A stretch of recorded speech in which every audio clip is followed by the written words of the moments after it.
Debate कर रहे हैं, एक तरफ तो पार्लियामेंट के प्रिविलेजेस एंड इम्यूनिटीज़ और दूसरी तरफ कानून, अगर ये प्रिविलेजेस और इम्यूनिटीज़ अगर ब्रीच होते हैं तो इसके ऊपर क्या कानून लागू होना चाहिए। जनाब स्पीकर, 73 का आइन मेरे सामने है और हम गोल्डन जुबली मना रहे हैं, कल भी एक इवेंट है और इसमें मैं तवज्जो दिलाऊंगी हाउस को आर्टिकल 66 के ऊपर। ये आर्टिकल जो है प्रिविलेजेस ऑफ मेंबर्स और उनको डिफ़ाइन करता है, फिर वो एक स्पेस क्रिएट करता है। पार्लियामेंट आइन ये कहता है कि पार्लियामेंट अपने प्रिविलेजेस, इम्यूनिटीज़ और इसके ब्रीच के हवाले से कानून बना सकती है जनाब स्पीकर। और उसके बाद अगर ये ब्रीच होता है तो उसका मोड ऑफ पनिशमेंट है इसमें 66(1), 2, 3 says that provision may be made by law for the punishment by a house of persons who refuse to give evidence or produce documents before a committee of the House when duly required by the chairman of the committee to do so, provided that any such law may empower a court to punish a person who refuses to give evidence or produce documents. जनाब speaker, अब दो चीज़ें हैं। पहले तो we have not until this date, हालांकि ये कानून साजी हमें बहुत पहले करनी चाहिए थी। पार्लियामेंट अपने अख्तियारात, अपने प्रिविलेजेस कभी भी हमने इसको वेग छोड़ा है। और मैं ये भी इतला दूं कि ये एक कमेटी बनाई गई थी 2008 से 13 वाली जो पार्लियामेंट थी, उसमें I was assigned the task, I made a sub committee and under that we had a detailed debate about the extent, the nature, the definition of the privileges and the immunities. Janab Speaker, I tell you, it was so difficult to determine that because, first of all, what should the privileges be? उनकी extent क्या होनी चाहिए? Immunities क्या होनी चाहिए? मैं आपको इस मौके पर तवज्जो दिलाऊंगी कि हमारे rules जो हैं वो एक privilege हर member को देते हैं कि अगर खुदा ना खास्ता उसको पड़ता है तो आपके पास अख्तियारात हैं कि आप उसके प्रोडक्शन ऑर्डर जारी करें, लेकिन वो भी माजी में नहीं हुआ।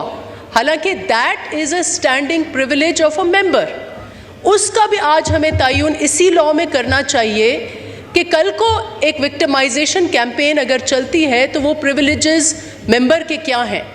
इसी हाउस में इम्यूनिटी का मसला आया, हमारे प्रेसिडेंट की इम्यूनिटी का मसला आया।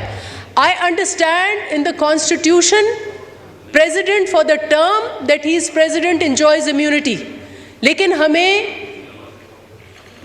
बाहर से सुपीरियर जुडिशरी से ख़त लिखने के ऊपर एक प्राइम मिनिस्टर को डिस्क्वालीफाई किया गया।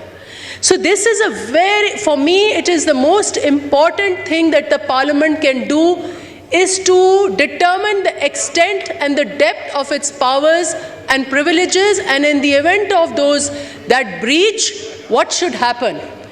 Ironically, इधर लिखा हुआ है जनाब स्पीकर, अगर ब्रीच होगा तो हमें कोर्ट से अख्तियारात लेने होंगे अरेस्ट के, या पनिशमेंट के। So it is very, let us not in our passion and in a hurry, in a reaction, do something in haste.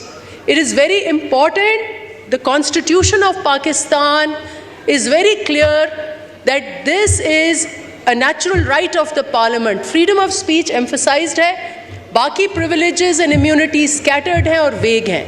अगर इनको specific करना है और इनके breach को हमें punish करना है तो हमें बहुत carefully बैठकर इसको deliberate करना होगा, क्योंकि इसी पार्लियामेंट में 19th Amendment भी strike down हुई है और इस वक्त एक और हमने कानून साजी किया है जिसके ऊपर कोई स्टे लगा हुआ है। तो let us work on a law that can be sustained, that should be beyond a specific period of history or a context that we are faced with today. It should be a law for all times to come. It should be a law that raises the status of this parliament to as it was enshrined in the preamble of the Constitution of Pakistan.